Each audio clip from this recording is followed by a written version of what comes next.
Alright, let's get into it. It's June 12th, 2025. In downtown Los Angeles, something wild went down that's got the whole country talking.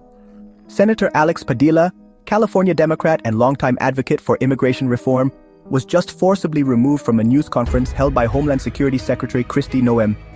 And when I say forcibly, I mean handcuffed, dragged out, the whole deal, by plainclothes FBI and Secret Service agents. So, what actually happened?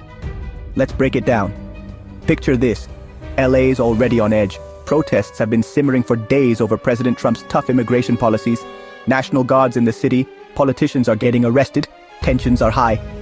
At this DHS news conference, Secretary Noem is explaining the administration's latest moves. Then Padilla steps up and tries to ask some hard-hitting questions about immigration. According to him, he's just doing his job, holding the administration accountable. But Noem and her team clearly aren't having it.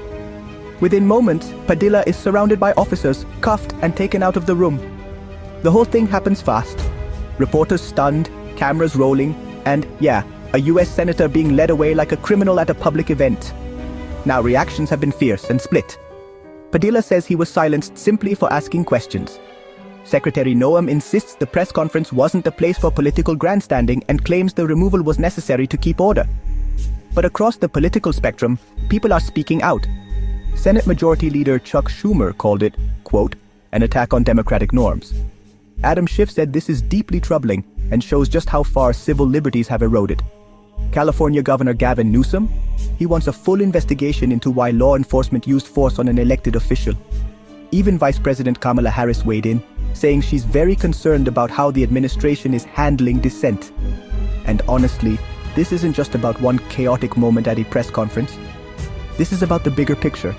How the government responds to protest, the rights of elected officials to question those in power, and what happens when things get tense.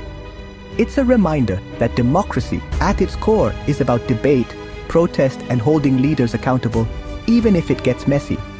But when security steps into silence, not just protesters, but actual members of Congress, that's a line that gets people asking, what are the limits of free speech right now? And who's keeping the government in check? So where do you stand? Was this just a senator out of line, or a dangerous overreach by law enforcement? Let me know in the comments. Stay tuned, stay informed, and take care of each other.